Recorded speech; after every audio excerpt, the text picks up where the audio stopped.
હાલમાં ગુજરાત રાજ્યમાં ધોરણ 10 અને ધોરણ 12ની બોર્ડની પરીક્ષા ચાલી રહી છે ત્યારે અમદાવાદ શહેર ડીઈઓ કચેરી સારથી હેલ્પલાઇન નંબર શરૂ કર્યો હતો તો આ સારથી હેલ્પલાઇન નંબર હર્ષ રાઠોડ નામના વિદ્યાર્થી માટે સાચા અર્થમાં સારથી બન્યો છે। ઘટના વિશે મિત્રો આપને માહિતી આપીએ તો હર્ષ રાઠોડ નામના વિદ્યાર્થીએ ધોરણ 12ના ભૂગોળના પેપર માટે એક્સટર્નલ વિદ્યાર્થીનું ફોર્મ ભર્યું હતું પણ તે દિલ્હીમાં હોવાના કારણે શાળામાંથી હોલ ટિકિટ લઈ શક્યા ન હતા ત્યારે વિદ્યાર્થીએ સારથી હેલ્પલાઇનમાં કોલ કરીને ઘટનાની જાણ કરતા જ વિદ્યાર્થીને હોલ ટિકિટ પહોંચાડવા માટે કવાયત કરવામાં આવી હતી અને અંતે વિદ્યાર્થીએ સમયસર હોલ ટિકિટ મળી અને તેણે પરીક્ષા આપી હતી।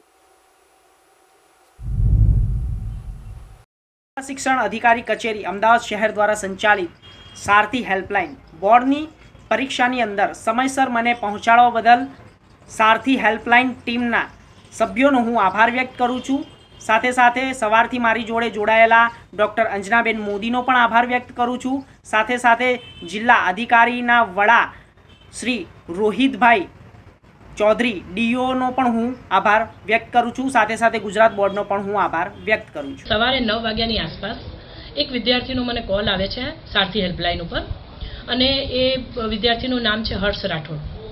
એણે મને એવી જણાવ્યું કે હું ધોરણ 12માં બેન મારી આજે ભૂગોળની પરીક્ષા છે પણ મારી પાસે હોલ ટિકિટ નથી એટલે મને મારી પરીક્ષાનું સ્થળ કે સમય ખબર નથી કે ક્યારે મારી પરીક્ષા છે તો આપ મારું માર્ગદર્શન કરશો। એટલે મેં એમને કીધું કે તમે બિલકુલ ચિંતા કરશો નહીં, માત્ર તમે મને એટલું જણાવો કે તમે જે એક્સટર્નલ વિદ્યાર્થી તરીકે જે શાળામાં ફોર્મ ભર્યું છે એ શાળાનું મને ખાલી નામ આપો। એટલે એ વિદ્યાર્થીએ મને નામ આપ્યું કે કેડીલા હાઈસ્કૂલમાંથી મેં ફોર્મ ભર્યું છે। એટલે તરત જ કેડીલા હાઈસ્કૂલના પ્રિન્સિપાલનું, પછી અમારા જે બીટ નિરીક્ષક છે પટેલભાઈ એમનો અને અમારા ડીઓ સાહેબ શ્રી રોહિતભાઈ ચૌધરી સાહેબનો મેં સંપર્ક કર્યો।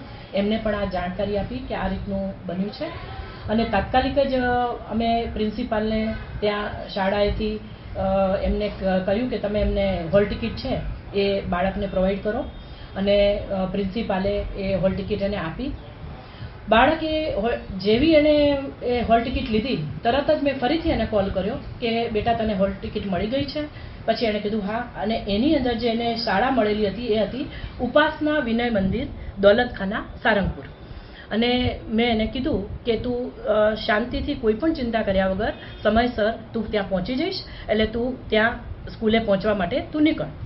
અને સામે અમે એવી એક પ્રોસિજર કરી કે જે ઉપાસના વિનય મંદિરમાં એને જવાનું હતું એના આચાર્યને પણ અમે અગાઉથી જાણ કરી દીધી કે ભાઈ આવો હર્ષ રાઠોડ નામનો એક વિદ્યાર્થી આવે છે એટલે એને કોઈ તકલીફ ના પડે એટલે તરત જ જે આવે કદાચ બની શકે કે ટ્રાફિકમાં કે એમ એક તો ઓલરેડી એની સાથે આવી એક ઘટના બની ચૂકી છે અને કદાચ મોડું થઈ જાય તો 2-5 મિનિટનું જતું કરીને પણ એ બાળકને બેસવા દેજો।